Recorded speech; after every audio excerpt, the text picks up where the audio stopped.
Je voudrais simplement m'assurer que vous avez mis votre cellulaire en mode silencieux, s'il vous plaît. Pour les jeunes, mais c'est sûr que si vous avez des cellulaires avec vous, il faut faire la même chose. OK, d'abord. Je tiens à vous remercier d'avoir accepté notre invitation pour le dévoilement officiel du stupéfiant rapport d'études mythologiques, fantastiques et allégoriques du lac des Fées de Saint-Constant, écrit par un auteur à succès, Brian Perrault.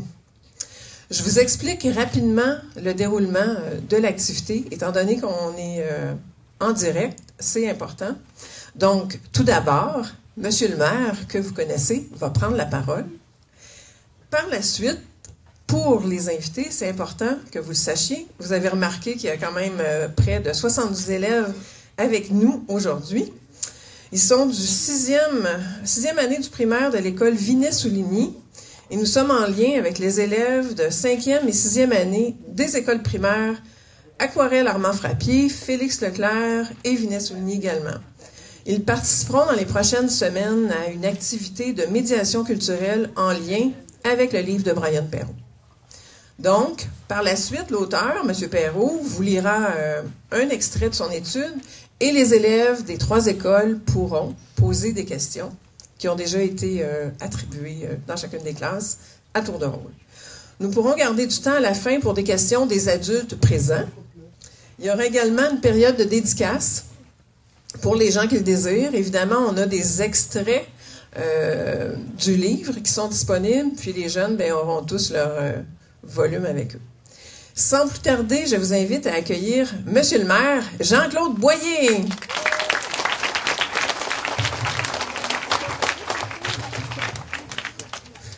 Hey, bonjour à vous tous, j'espère que ça va bien. Je sais qu'on n'a pas le droit de faire du bruit dans la bibliothèque, mais on va le faire un petit peu. Est-ce que ça va bien? Alors, tant que je voulais voir qu'on peut faire du bruit dans la bibliothèque. Alors, bonjour à vous tous là-bas aussi. Donc, avant d'aller plus loin, je veux juste souligner un petit peu la présence de certains dignitaires ici aujourd'hui. Donc, au niveau du ministère de la Culture et des Communications, Mme Annie Gaudreau, la direction de la Montérégie. Merci beaucoup d'être là. La main est levée là-bas, donc merci beaucoup. La présidente de la Commission scolaire des Grandes Seigneuries, Marie-Louise Carneillas, on s'est vu tantôt, Marie-Louise, juste là-bas. Bonjour. Le vice-président, M. André Dugas. André, merci beaucoup d'être là. La coordonnatrice des services éducatifs, Isabelle Forget. Madame Forget, bonjour, on s'est vu tout à l'heure. Merci d'être là aussi. Je tiens à saluer aussi les professeurs de Vinet-Souligny qui sont avec nous et vous aussi dans les classes. Faites du bruit, ceux qui sont dans les classes. On les entend presque pas. On va se reprendre tantôt, je vous dis, on va se reprendre. On va se reprendre. Et puis, est-ce qu'il y a des directeurs ici des écoles de Vinet-Souligny? Non, ils ne sont pas ici, ils sont là-bas. Donc, bonjour à vous tous, les gens de la direction des écoles. Donc, nos conseillers municipaux et nos directeurs des différents services, merci beaucoup d'être là. La majeure partie sont tous là, donc merci beaucoup. Et puis, j'aimerais aussi souligner et dire merci.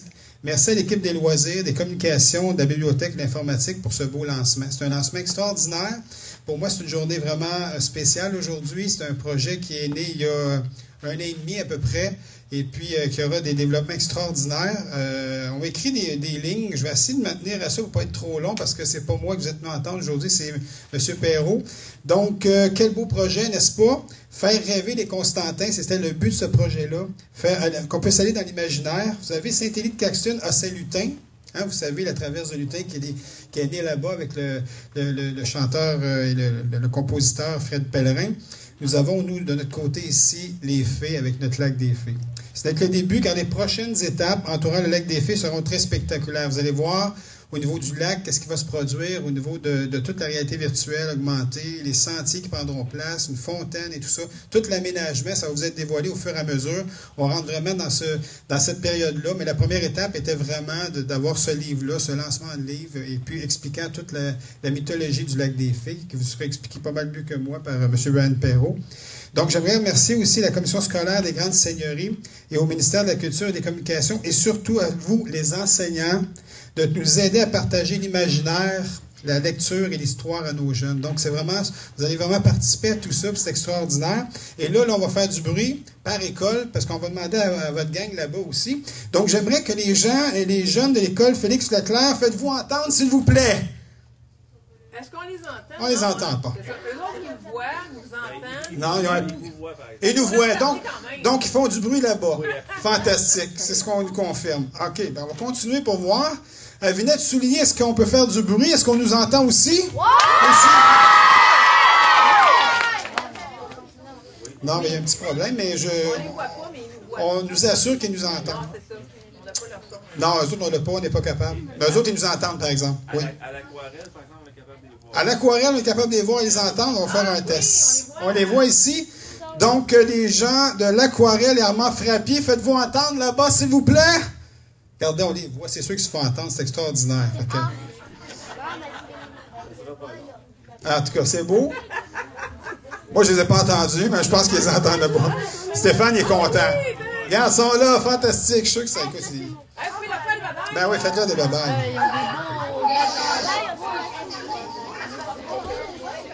Ils ont même le livre, regardons, ça c'est formidable. Alors, sans plus tarder, j'aimerais ça sans plus tarder qu'on puisse accueillir la personne qui a accepté de travailler avec nous et dans ce beau projet, dans ce beau voyage, dans ce livre extraordinaire qui a été écrit, qui est publié, qui sera un petit peu partout à travers la province de Québec. Et vous allez travailler avec ce livre-là dans les écoles, avec le projet. Alors, j'aimerais qu'on accueille très, très fort ici, là, notre cher ami Brian Perrault. Brian, c'est à ton tour.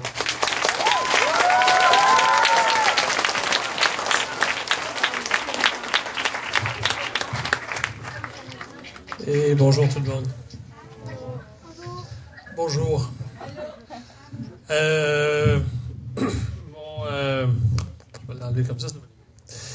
Mon nom est Brian Perrault. Ce que je fais dans la vie, c'est pas bouger pour avoir du son. Voilà.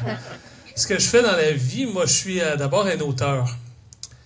Et je suis d'abord connu parce que j'ai écrit une série que vous connaissez peut-être, vous avez peut-être lu, ou peut-être que vos grands frères, grandes sœurs ont lu, qui s'appelle Amos d'Aragon, qui est une série mythologique, fantastique, médiévale. Quelque chose qui est un peu entre Harry Potter et le Seigneur des Anneaux. Moi, je suis un auteur de fantastique. Et ce qui me passionne dans la vie, c'est rien qu'une chose, tu sais. Puis une affaire qui sert à rien. Des fois, on est passionné par des drôles d'affaires dans la vie. Moi, je suis passionné par la mythologie. Il y en a qui savent c'est quoi la mythologie? Monsieur en avant, c'est quoi? Il y a 4 choses dans la mythologie. 4 choses bien importantes, puis c'est la base. Les dieux, t'as entendu parler des Zeus, puis les dieux anciens, puis tout ça. Oui, toi, t'as une question, oui. Les créatures fantastiques, les dieux, les créatures fantastiques, les pouvoirs, non, mais tu me disais tantôt les histoires qu'on racontait. Donc, les contes et les légendes, puis les grands héros, ça fait partie de la mythologie. Puis moi, il y a juste une chose qui me passionne dans la vie, c'est ça, c'est la mythologie. Puis là, vous allez dire, Brian, quand on est passionné de mythologie, que ça sert à rien, ça? Je dis, oui, effectivement, ça sert à rien. Et qu'est-ce qu'on fait avec ça? Ben, tu sais, moi, je construis pas des ponts, je construis pas des maisons, je construis pas des écoles, j'enseigne pas, Ce que je fais, c'est construire des trucs dans l'imaginaire. Puis là, vous allez dire, Brian, tu construis des affaires dans l'imaginaire. Ça sert à rien, ça. Moi, je pense que vous avez raison, ça sert à rien concrètement, mais ça sert à quelque chose quand même. Parce que quand on se raconte des histoires, puis quand on se raconte des récits, on construit ce qui est le plus important chez nous, c'est ce qu'on appelle notre espace intérieur. C'est notre endroit pour rêver, pour imaginer. Et ça sert ensuite directement dans le concret. Si on est capable de rêver, d'imaginer, de voir, ensuite on est capable d'appliquer ça dans le monde réel. Fait que moi, je travaille avec ce base-là.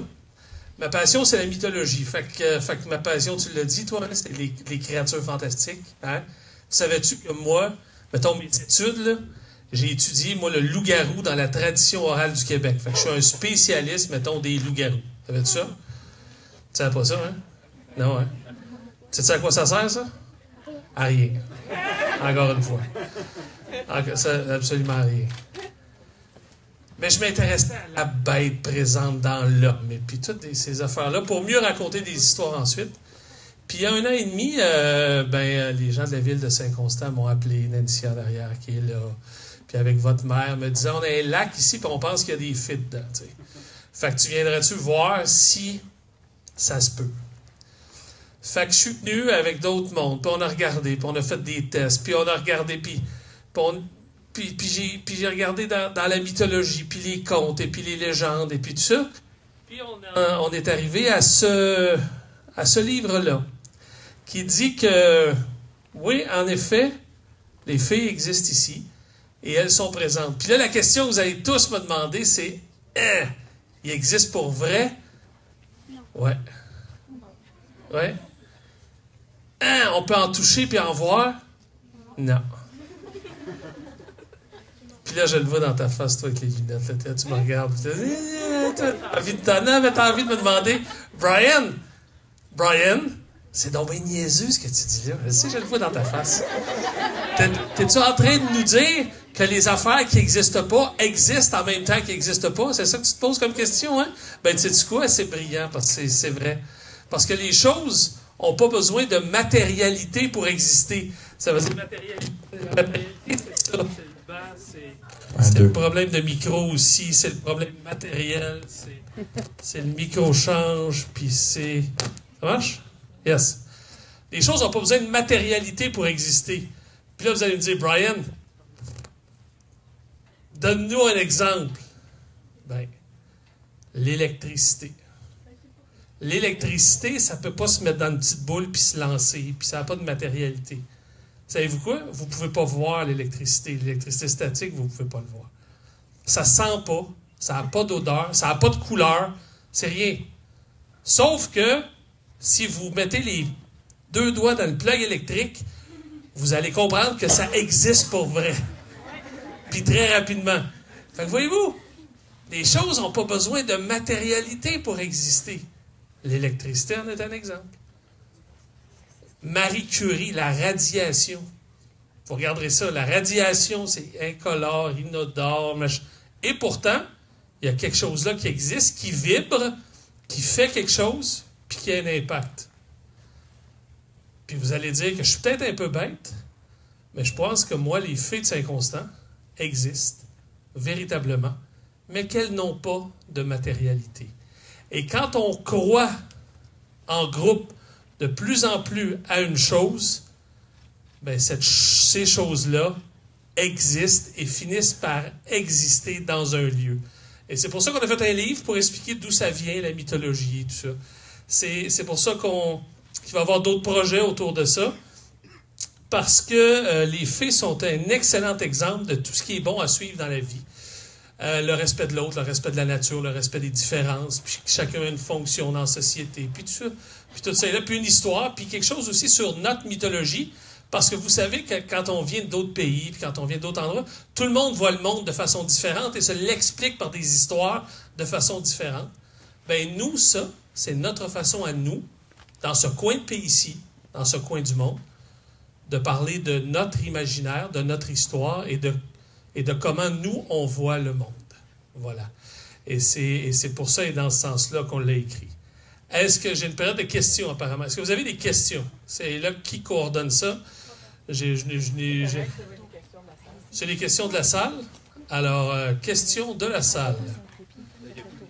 Alors, il n'y a plus de micro. Alors, il faut hurler, c'est tout. Non, mais il faut hurler. Vous me hurlez votre question. Le plus fort possible, il faut que les autres écoles vous entendent là-bas dans tout ça. Venez me voir, pose ta question ici. Ça t'a pris combien de temps faire ce livre-là? Ça m'a pris combien de temps? Ça m'a pris à partir du moment où on s'est rencontrés, puis au moment où il arrive, au moment où il est écrit, peut-être 1 an, au moment où il arrive, peut-être 1 an et demi. Ça a pris vraiment... Parce que quand on arrive avec un projet comme ça, on ne peut pas se mettre tout de suite à écrire et à dire, ben c'est bon. Alors, il faut faire un certain nombre de recherches. Puis il faut que je lise un certain nombre de livres, puis de contes, et puis d'histoires, tout ça. Fait que je te dirais que ça a à peu près pris 1 an d'écriture. Voilà. C'est à ton tour. Monsieur? Pourquoi tu as décidé d'écrire ce livre? Pourquoi j'ai décidé d'écrire ce livre? Ben, je vais te l'expliquer pourquoi. Parce que j'ai beaucoup de projets dans la vie, puis j'ai beaucoup de choses qui me tentent de faire, puis je peux pas tout faire. Fait que j'ai un choix à faire dans la vie. Et à Saint-Constant, ils m'ont parlé du lac, puis ils m'ont parlé de ce que c'était, ça. Puis Puis dans tous les projets que j'ai à faire, puis dans ceux que j'abandonne, puis que je garde, il y en a un certain nombre qui viennent me chercher parce qu'ils parlent directement de ma passion, c'est-à-dire de la mythologie. Fait que ça rentrait directement dans ma passion. Fait que je me suis dit, ouais, je pense que ce serait une bonne idée d'y aller là-dedans. J'ai choisi d'écrire ce projet-là par passion, parce que... Puis je pense que c'est la meilleure raison, parce que j'en avais envie. Puis c'est la meilleure raison de faire quelque chose, en avoir envie. Voilà. Good. Yes, plaisir, mon cher. On va prendre 2 autres questions. Alors, oui, tu as une question, Ethan? Il va falloir que tu la poses au micro pour que tout le monde t'entende. C'est quoi que tu aimes le plus, écrire ou faire tes recherches? C'est quoi que j'aime le plus, écrire ou faire mes recherches? C'est une bonne question. Je pense que ce que j'aime le plus, c'est faire des recherches autour. Puis travailler à dire comment que ça, je peux mettre ça, avoir du sens, ça. Puis l'écriture, c'est une autre étape, mais l'écriture, c'est plus difficile un peu. Puis il faut se relire. C'est vraiment... je pense que j'ai mieux faire l'état de la recherche plutôt que de l'écrire. Quoi qu'écrire, c'est un véritable plaisir aussi. Mais si tu me demandes entre les deux, là, mais ils sont proches, c'est ça, faire la recherche. Oui? Quel matériel ça t'a pris exactement pour faire ce livre? J'ai lu beaucoup de livres sur les fées, notamment en Europe. Parce que tu sais que le concept de la fée vient beaucoup de là. Et tu sais qu'il y a des traités où il y a même des photos de fées que j'ai lues, qui ont été prises. Alors tu vas me dire, oui, mais Brian, c'est-tu des vrais? Je ne sais pas. Tu sais, c'est en noir et blanc, puis on ne sait pas trop. Puis tu sais, hein? Donc j'ai lu beaucoup de trucs sur l'Europe, sur la Bretagne aussi, où il y a une forte mythologie. Les Korrigans, connais-tu ça aussi? Connais ça? C'est une sorte de lutin tout en roche qui vit dans des trous de lapin, en tout cas. Ça, c'était une autre affaire. J'ai lu beaucoup de trucs parce que les fées, puis l'imaginaire des fées, ça part de l'Europe, puis ça vient ici. Puis il y en avait aussi dans la tradition amérindienne un peu, mais ils appellent pas comme ça, mais c'est des esprits, puis ça rejoint les petits hommes. Tu sais quoi, les petits hommes? Les petits hommes, c'est comme des genres de lutins dans la tradition amérindienne, puis ils sont... tu peux les voir comme ça, là, de face, puis quand ils sont tellement minces que quand ils se retournent, ils disparaissent. Tu vois, c'est... Ouais. Tu fais attention, il y en a ici aussi. Oui, tu dis, il n'y en a pas, mais ouvre tes yeux un peu, tu vas en trouver. Oui. Oui. Et ma chère? Est-ce que ça t'a amusé écrire ce livre? Non, j'ai ça à mort.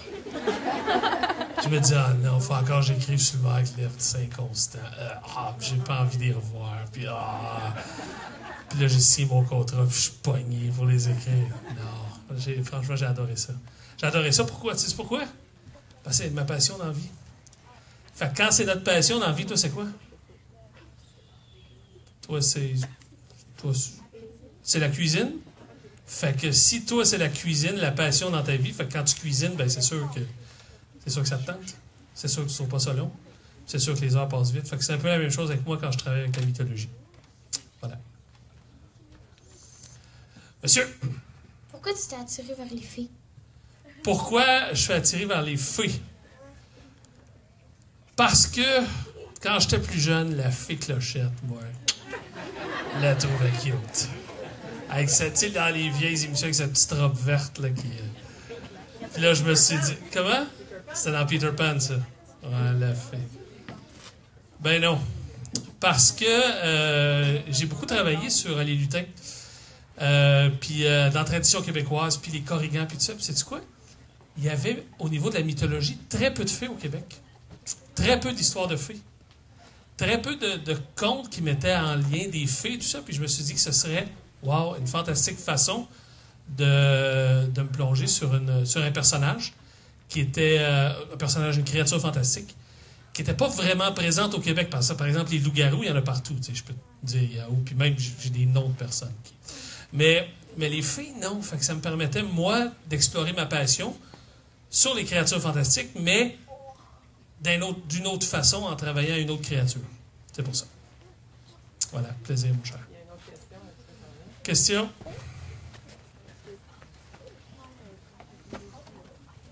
C'est mon cher. Quel prochain livre tu penserais d'écrire?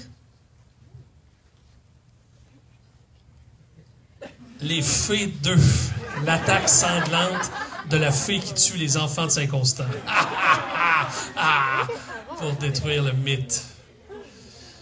Là, je vais t'avouer, franchement, j'ai pas de projet de livre encore. Là, je travaille beaucoup en télévision parce qu'on a annoncé la série télé à Mozaragon qui va sortir en 2019 à Radio-Canada. Donc, je travaille beaucoup là-dessus. Puis, j'ai des projets de spectacle, mais j'ai rien en ce qui concerne des projets de livres comme tels. Fait que excellente question, mais j'ai pas de réponse pour toi concrète, malheureusement. Désolé. On peut peut-être prendre... Oui? Bien, ma chère.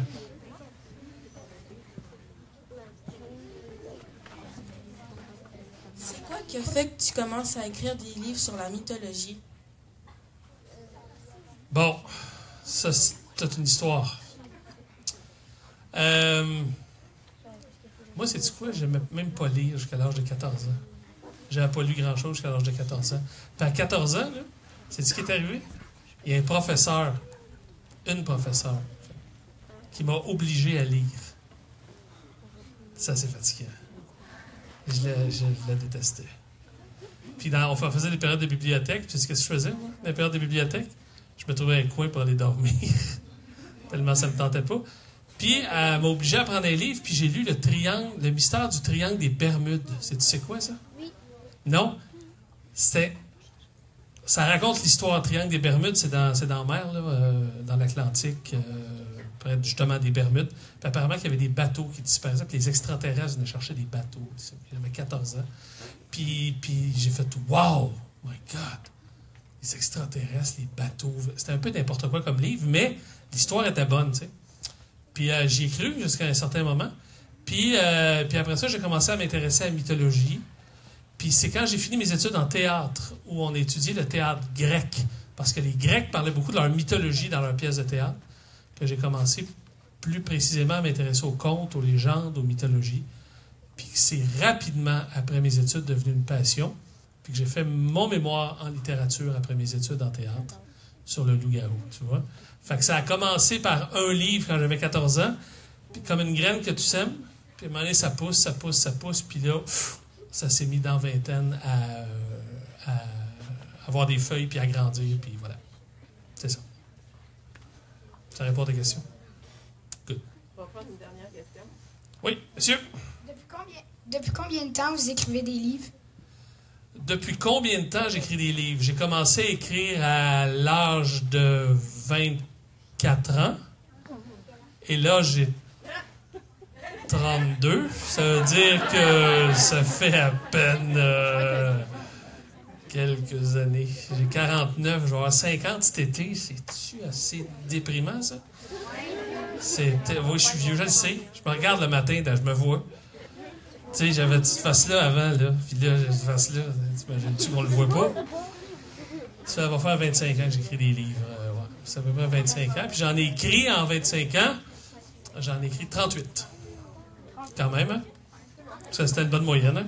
Ça va. Voilà.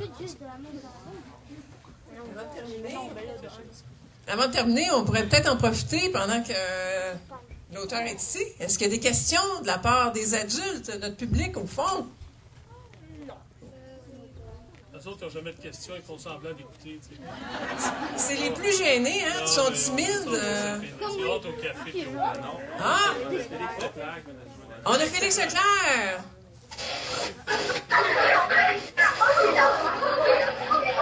Est-ce qu'on peut entendre leurs questions? Il y en avait une, les autres. Peut-être difficile d'avoir OK. question. Ils sont contents, ils sont tous là, puis ils nous voient. Donc, les adultes, pas de questions? Je crois que non. Ils ne peuvent pas en poser. C'est parce Ils qu'ils l'ont ont pas pas été lu. préparés avant. Ben, c'est ça. Ils ne l'ont pas lu encore. Fait que merci tout le monde. Vous autres, les jeunes, ce qui va arriver, c'est que vous allez recevoir l'étude mythologique de M. Perrault. Fait que s'il y en a qui veulent le faire dédicacer, vous allez pouvoir en profiter. Il y a une table au fond là-bas, donc c'est disponible pour ça. Puis après, ben, une fois que... On nous a dit de ne pas les amener, qu'on ne pouvait pas les faire l'éducation. On les a, les livres, ici, pour vous.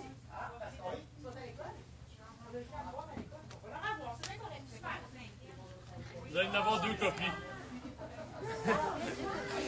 Puis, par la suite, on sait que les jeunes vont devoir quitter, mais nous, on va faire des photos officielles, puis les adultes pourront, eux aussi, faire dédicacer leur extrait. Donc, merci. Merci tout le monde. Merci les gens dans les écoles qui nous voient. Puis, merci surtout. Je pense que M. Perrault mérite une grande main d'applaudissements.